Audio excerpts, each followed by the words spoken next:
If I was an evil man with obscene power and I wanted to suck the soul out of a human being like a maniacal Henry the Hoover, I'd start with art. And I'd start small. I wouldn't go straight into burning books or shutting down galleries.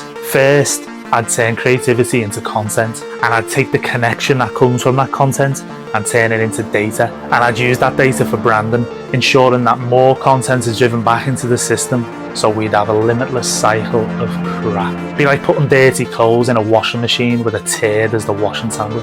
And from there, it'd be quite easy to ban art, because people would have forgot its purpose and function, not only within society, but within our very souls. And that idea is one of the foundations of my fantasy sci-fi novel, Surviving Talamh, where art is illegal. But before I explain why, we need to talk about what's happening to art in our world first, because it's not looking good.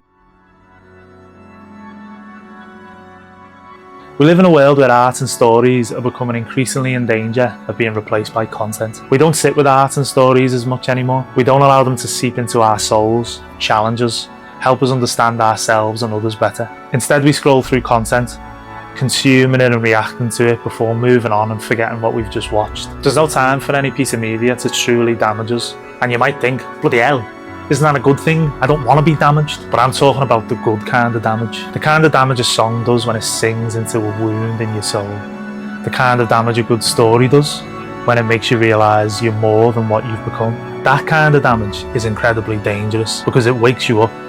And once you're awake, you're a threat to a system that wants to keep you asleep. I just want to be clear that I'm not saying all content is bad and we should lob our phones into the sea and only read the most classic of literature. You know, I make content myself and I've met some wonderful people through doing it. And I've been told that I've made someone's day better by a silly video that I've posted online. But I do think something strange has happened to our relationship with art. As I'm sure some of you have probably heard, a lot of TV shows and films are now being designed so that you can scroll through your phone while watching them, completely dumbing them down so you can scroll through AI slop and still understand the film that you've got on in the background. As they say, content is king, and as king, it is decreed that art is a mere jester, making the king laugh while it adds more numb souls to its empire. All this art and all these stories shouldn't be something that we just have on in the background while we scroll through our phones. Creativity shouldn't be reduced to something that's just there to keep us distracted while the world starts to make George Orwell books look like light-hearted banter. Art is the language of the soul, and it should change us, inspire us and teach us. And once people have the language to communicate how they feel, they are much more powerful, which is exactly why art is so dangerous to power.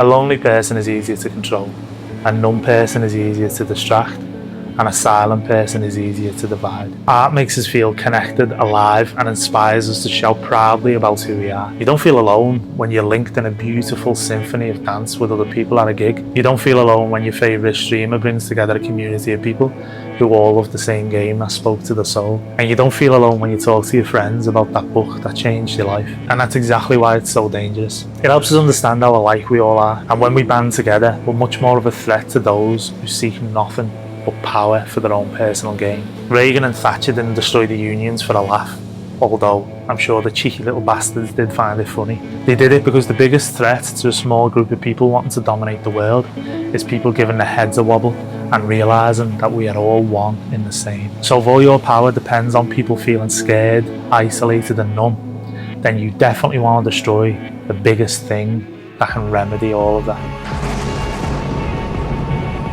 This is exactly why I wrote a novel where the people in power have made art illegal. In the pyramidal indoor city where Surviving Talamh takes place, art is completely banned. The impoverished people in the dingy Zone 3 at the bottom of the pyramid are not allowed any instrument of any kind. Oh, got a guitar have you? Congratulations, you've just earned yourself a battering from an AI machine called a warden. Oh, you want to make your grim container home a little bit more pretty with a touch of paint? Well done, your wages have just been docked. Now you'll never have enough money to make it out of this shithole and get to the paradise above. In Talamh, art is magic, literally. It's the lifeblood of the people and the only thing that can threaten the established order. Art holds the key to the truth.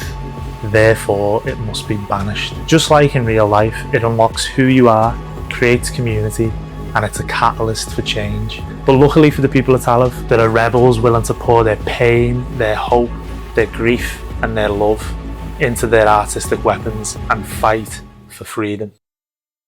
So if this video resonated with you, then please leave a comment and let me know. And if you want to see a story where people use art as a weapon to fight tyranny, then I'd love to invite you on this journey with me as I pour all my love and all my pain onto the page to write my debut novel, Surviving Talamh.